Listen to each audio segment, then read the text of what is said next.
Part 17 में आपने सुना था कि मनीषा को 3 नकाबपोश आदमी किडनैप कर लेते हैं। अब आगे एसपी साहिल की टीम पूरी अलर्ट हो जाती है। इधर हुकुम साहब घटना अपने साथ आए आज परिवार वालों को बताते हैं और उन्हें जैसलमेर रवाना कर देते हैं। साथ ही वह मनीषा के माँ बाप जी को भी समझाकर उनको विश्वास में ले लिया जाता है। इधर साहिल मनीषा की खोज खबर में जुट जाता है। मनीषा को वो 3 नकाबपोश किडनैप करके ले जा रहे थे तो मनीषा रास्ते पर जगह जगह अपनी साड़ी का पल्लू फाड़ कर फेंक देती है ताकि उसे कोई खोज करने आए तो उसे वो रास्ता आसानी से मिल सके। इधर साहिल को 2-3 घंटे के बाद होश आ जाता है तो वो बेड पर से एकदम से उठ जाता है और मनीषा मनीषा करके चिल्लाने लग जाता है। तो हुकुम शाह, समदीर और रणधीर उसे संभालने की कोशिश करते हैं पर वह किसी की नहीं मानता और वो अपने हाथ, पैर और मस्तिष्क पर लगाए गए उपकरण को हटाकर उठकर जाने की कोशिश करता है। तो समदीर, रणधीर और हुकुम शाह उसे समझाते हुए कहते हैं, भाई साहब आपकी तबीयत ठीक नहीं है और आप ऐसे उठकर कहीं नहीं जा सकते। तो विक्रम गुस्से में कहता है, मारी बावड़ी बड़ी मुसीबत में और तुम माने आराम करवाते केरों से। तो बड़े हुकुम साहब विक्रम को डांट लगाते हुए कहते हैं, विक्रम तू चुपचाप यहाँ पर आराम कर, बाकी हम संभाल लेंगे, तुझे चिंता करने की कोई आवश्यकता नहीं है। जीते में समदीर कहता है, हाँ भाई साहब आप आराम कीजिए, बाकी हम संभाल लेंगे। ये कहकर समदीर और रणधीर वहाँ से निकल गए। इधर मनीषा उन नकाबपोशों के चंगुल से लाख बचाने की कोशिश करती है पर वो अपने आप को उन नकाबपोशों के चंगुल से नहीं बचा पाए। फिर वो नकाबपोश उसे गाड़ी में से उतार कर खंडहर जगह पर ले जाते हैं। देखने पर वो जगह खंडहर लग रही थी पर जैसे जैसे मनीषा को उस खंडहर के अंदर से ले जाते हैं तो थोड़े अंदर जाने पर उसे एक सुंदर सा महल दिखाई देता है। फिर वह तीनों नकाबपोश उस महल के अंदर एक तलघर होता है, उस तलघर में ले जाकर एक कमरे में बिठाते हैं। मनीषा अपना हाथ झटकते हुए कहती है, छोड़ दो मुझे, तुमने जानते हो कि तुमने कितनी बड़ी भूल की है मुझे किडनैप करके। तो उन दोनों में से एक नकाबपोश हंसते हुए कहता है, अच्छा तो क्या भूल किया हमने। इस पर वो तीनों हंसने लग जाते हैं। तो मनीषा गुस्से से कहती है, तुम हंस लो, तुम्हें जितना हंसना है, क्योंकि बाद में तुम्हें रोना ही पड़ेगा, क्योंकि मेरे पति और मेरे परिवार वाले आते ही होंगे मुझे बचाने।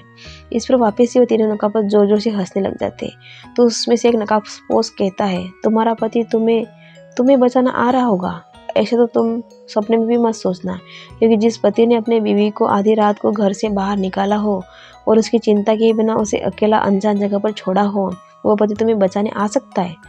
फिर वो और आगे कहता है, मनीषा रानी भूल जाओ उसे। ऐसे उसने कहा। उसके मुंह से मनीषा रानी शब्द सुनकर मनीषा आश्चर्य से उसकी तरफ देखती रहती है और फिर मनीषा अपने मन में सोचने लगती है, इस नकाबपोश को मेरा नाम कैसे पता है और इसे यहाँ तक पता है कि विक्रम ने मेरे साथ क्या किया था, मतलब मेरे लाइफ की घटना के बारे में इसे पता है, पर कैसे। वो अपने दिमाग पर जोर देने लगती है, कौन हो सकता है ये, कौन हो सकता है ये। तभी उसके दिमाग में आता है, ये कोई जासूसी तो नहीं कर रहा था मेरी। फिर वापस से कहता है, नहीं नहीं ये नहीं हो सकता है। फिर वो सोचने के बाद उसके दिमाग में आता है कि या फिर घर का कोई सदस्य तो इससे नहीं जुड़ा है, पर उनके चेहरे पर नकाब होने की वजह से उनके चेहरे देख नहीं पाती, इसलिए मनीषा जानबूझकर उनको छेड़ते हुए कहती है, अच्छा तुम अपने आप को मर्द समझते हो तो ऐसे मुंह को छिपा कर क्यों बैठे हो। इस पर वो तीनों नकाबपोश कहते हैं, ये लड़की तुम्हें हमें लड़कार मत, करके वह कहते हैं, तुझे इस नकाब से दिक्कत है ना, करके वो दोनों नकाबपोश अपना नकाब उतार देते हैं, लेकिन एक नकाबपोश अपना नकाब नहीं उतारता है। उधर से समदीर और रणधीर दोनों मनीषा की खोज के लिए निकल जाते हैं। वह उसी रास्ते का पीछा करते करते जाते हैं जहाँ से मनीषा को किडनैप करके ले जाया गया था।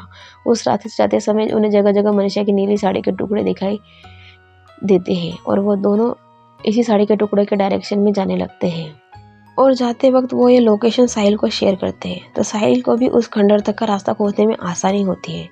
पूरी चौकी इधर रंजना को कस्टडी में बैठी बैठी चिंता सता रही थी, उसे डर लगने लगा था और वह सोच रही थी कि आज कोई अनर्थ ना हो जाए, इसलिए वहाँ के एक पुलिसकर्मी का हाथ का इशारा करके बुलाती है और उससे पूछती है कि ये एसपी साहिल अभी तक यहाँ अपने ड्यूटी पर क्यों नहीं आए। तो पुलिसकर्मी बताता है कि साहिल सर तो आज ड्यूटी पर ही है, पर आज बाहर ड्यूटी पर है। तो मनीषा चिंता भरे स्वर में पूछती है, बाहर मतलब। तो पुलिसकर्मी कहता है, वो हुकुम रानी को किसी ने किडनैप किया, बस उन्हीं को बचाने गए हैं एसपी साहिल। इधर मनीषा अपना सर पकड़ लेती है और कहती है, बापू सा नहीं माने ना आप, मैं बचपन से आपके प्यार के लिए तरसी हूँ, मैं चाहती हूँ आप सुधर जाओ और मुझे ढेर सारा प्यार दो, इसलिए मैं आपको हर पल बचाने की कोशिश करती हूँ, लेकिन आप अपने आप को मौत के मुंह में ढकल देते हो और दूसरों को भी मौत के घाट उतारते हो, लेकिन मैं अब ऐसा नहीं होने दूंगी, मैं आपकी वजह से किसी और की जान नहीं गंवाने दूंगी। ऐसी वो अपने मन में बड़बड़ाती है। उसे ऐसा बड़बड़ाता देख वो पुलिसकर्मी कहता है, क्या सोच रही हो मैम आप, तो मनीषा उदास होते हुए कहती है कि मैं कहना चाहती हूँ कि साहिल हुक्मरानी से को जिस इंसान से बचाने जा रहे हैं वो बहुत खतरनाक इंसान है और हो सकता है साहिल उस आदमी की लोकेशन पर पहुंचे उससे पहले वो उस हुक्मरानी सा को कुछ कर ले। तो वो पुलिसकर्मी सवालिया नज़रों से रंजना की ओर देखकर आश्चर्य से कहता है, तुम्हें कैसे पता है सब कुछ? तब रंजना कहती है, मुझे कैसे पता है कैसे नहीं इसका जवाब मैं बाद में दे दूंगी, पर पहले यदि हुक्मरानी सा को आपको बचाना है तो मुझे उस आदमी का एड्रेस पता है करके वो उस पुलिसकर्मी को उसे अपने साथ ले जाने के लिए कहती है। तो पुलिस वाला एसपी साहिल को रंजना की कही हुई बातें बताता है। इस पर साहिल रंजना को साथ में ले जाने की परमिशन देता है। खंडर इधर जब वो दोनों अपना नकाब उतारते हैं तो मनीषा पहचान लेती है वो आदित्यनाथ होता है। तो मनीषा गुस्से से कहती है, आदित्यनाथ पिछली बार आपको मेरे पति ने समझाया भी था कि इस तरह की घटिया हरकत छोड़ने के लिए, फिर भी तू नहीं समझा। इस पर आदित्यनाथ हंसते हुए कहता है, अरे हमें क्या समझेगी, हम तो जिस चीज़ पर नज़र डाल देते हैं वह चीज़ हमारी हो जाती है करके वो जोर जोर से हंसने लगता है। इतने में उसके पास खड़ा वो जवान लड़का कहता है, अब क्या करना है सम्राट सिंह? तो वह कहता है, करना क्या है, जैसे इसके पति और ससुर ने मेरी ज़िंदगी नरक बनाई है वैसे इसके पति की भी ज़िंदगी नरक बना दो, इसे भी उस लोरी की तरह उड़ा दो।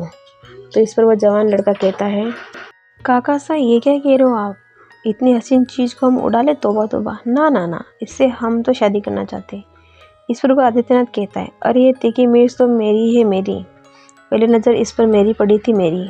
ऐसा कहकर आदित्यनाथ मनीषा के पास आता है। तो चलो मनीषा रानी मेरे साथ आजा, मैं तुझे तो अपने दिलों की रानी बनाऊंगा रानी। और मनीषा का हाथ पकड़ने लग जाता है। इस पर उस जवान लड़के को गुस्सा आता है और वो गुस्से से आकर उस आदित्यनाथ का हाथ मनीषा के कंधे पर से हटा देता है और कहता है, अबे तेरे को समझाया ना मैंने, ये मेरा माल है। और वो दोनों ऐसे ही लड़ने लग जाते हैं। इधर रंजना को इस खंडर का पता और गुप्त रास्ते मालूम होते हैं। तो उस पुलिसकर्मी को लेकर उससे खंडर तक पहुंच जाती है। फिर खंडर के पीछे के रास्ते की ओर से गुप्त रास्ते से होकर महल के घर में जाने लगती है। साथ ही लोकेशन साहिल को भी भेजती रहती है। इधर साहिल भी इस लोकेशन पर पहुंच जाता है अपने पूरे टीम को लेकर। तो मनीषा उसे दूसरे गुप्त रास्ते का पता बता देती है और उस गुप्त रास्ते पर ताला लगा होता है। तो वो उस ताले को बड़ी सावधानी से तोड़कर अंदर जाते हैं। समंदर और अंदर भी पहुंच जाती है महल के तरघर में। अंदर अंधेरा ही अंधेरा था और एक कॉर्नर से किसी के लड़ने झगड़ने की आवाज़ें आती है। तो रंजना खिड़की से झाँक कर देखती है तो वो दोनों मनीषा के लिए लड़े जा रहे थे, एक दूसरे को पीट रहे थे। जितने में सम्राट सिंह कहता है, साले मुझे इसे ही उड़ाना है और तुम इसके आशिक बन रहे हो करके वो अपने जेब में से खंजर निकालकर मनीषा की तरफ बढ़ता है। तो रंजना ये देखकर डर जाती है और वो फुर्ती के साथ खिड़की से छलांग लगाते हुए मनीषा की तरफ बढ़ती है। जैसा ही सम्राट सिंह मनीषा के पेट में खंजर डालने वाला होता है तो उस खंजर के आगे रंजना आ जाती है और वह खंजर रंजना के पेट में घुस जाता है। अचानक से सम्राट सिंह से अपनी बेटी को ऐसे सामने अपने खुद के हाथ से खून करता देख सम्राट सिंह कांपने लग जाता है। साथ ही वो दोनों आदित्यनाथ और लड़का एक दूसरे से मारपीट कर रहे थे। वो अपने हाथापाई को रोक ये दृश्य देखते ही रह जाते हैं। साहिल खिड़की से कूदकर आ ही रहा था तो सामने रंजना के पेट में खंजर घुसा देख और उसके पेट में से खून बहता देख वो जोर से चिल्लाते हैं, रंजना रंजना, और खिड़की से कूदकर रंजना को संभालता है। जितने में दोनों आदमी आदित्यनाथ और लड़का मनीषा को पकड़ने जाते हैं तो उधर से समंदर और रणधीर साथ ही पुलिसकर्मियों की पूरी टीम आकर उन्हें और उनके साथियों को घेर लेती है। इधर मनीषा और साहिल रंजना को संभाले हुए थे। फिर साहिल सम्राट सिंह और उसके साथियों को पकड़ पुलिस चौकी ले जाने का इशारा करता है। इधर आदित्यनाथ चालाकी करके बंदूक उठाने की कोशिश करता है। तभी साहिल अपने पीछे के पैंट के जेब में से पिस्तौल निकालकर आदित्यनाथ के हाथ पर चला लेता है। गोली लगने से वो दर्द से कराह रहा था। फिर वो चुपचाप उन पुलिसकर्मियों की टीम के साथ जाकर पुलिस चौकी के लिए निकल पड़ता है। और इधर साहिल और मनीषा रंजना को अभी तक थामे हुए थे।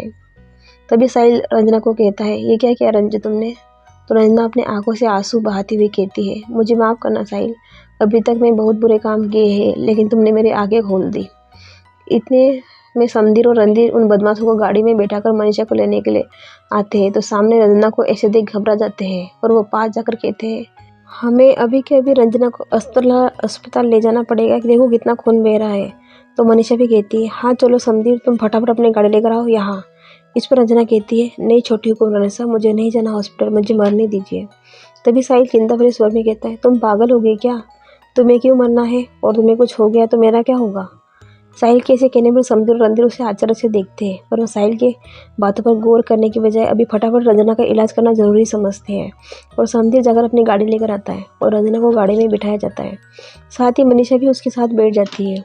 और रणधीर अपनी गाड़ी लेकर वह पहले ही अस्पताल में इमरजेंसी की सुविधा करने पहुंच जाता है। अस्पताल पहुंचने तक साहिल रंजना को अपने बाहों में थामे रखता है और साथ ही पेट के निचले हिस्से से खून बह रहा होता है तो उस पर अपना शर्ट खोलकर बांध देता है ताकि ज़्यादा खून ना बहे। रंजना का बहुत ज़्यादा खून बह चुका था। उस रंजना बेहोशी की हालत में जा रही थी। मनीषा उसको हॉस्पिटल ले जाते जाते रंजना के सर पर हाथ फेरती जाती है और साथ में उसका मनोबल बढ़ाती जाती है और इन सब बातों के लिए खुद को दोषी ठहराती है। रंजना को इमरजेंसी वार्ड में एडमिट कर दिया जाता है। विक्रम भी इसी अस्पताल में भर्ती था और घर के सारे सदस्य भी इस वक्त हॉस्पिटल में ही मौजूद थे। घर के सारे सदस्य मनीषा को सही सलामत देखकर खुश हो जाते हैं, लेकिन साथ ही रंजना को इस हालत में देखकर चिंतित हो जाते हैं। तो मनीषा फटाफट रंजना को इमरजेंसी वार्ड में शिफ्ट करके आकर बड़े हुकुम साहब के पास जाती है और कहती है, छोटे हुकुम साहब कहीं नज़र नहीं आ रहे।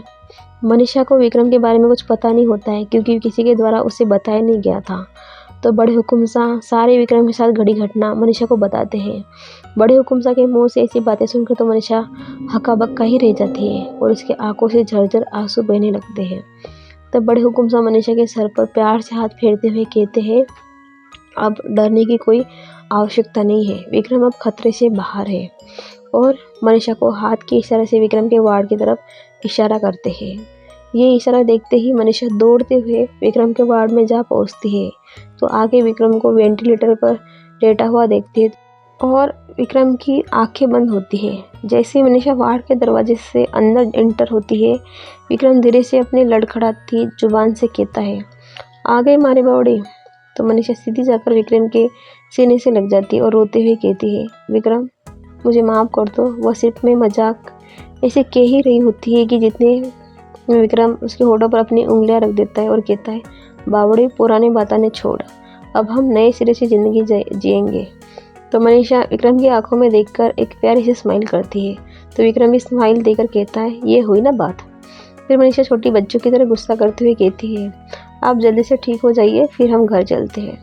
इस पर विक्रम शरारती अंदाज में कहता है, कई बात है मनीषा रानी, विक्रम चौहान थाने घनी घरे जावारे जल्दी पड़ रही से, कोई स्पेशल है हमारे बातें। इस पर मनीषा शर्माते हुए विक्रम के वार्ड से बाहर भागती हुई चली जाती है। इधर डॉक्टर चिंता भरे भाव से रंजना के वार्ड से बाहर आकर बड़े हुकुम साहब को बुलाते हैं और उन्हें चिंता भरे स्वर में धीरे से कुछ कहते हैं, जिससे बड़े हुकुम साहब का चेहरा उतर जाता है। क्या हुआ है रंजना को, क्यों डॉक्टर की बातों को सुनकर बड़े हुकुम साहब का चेहरा उतरा हुआ है। जानने के लिए इस कहानी का पार्ट 19 देख लीजिए। धन्यवाद।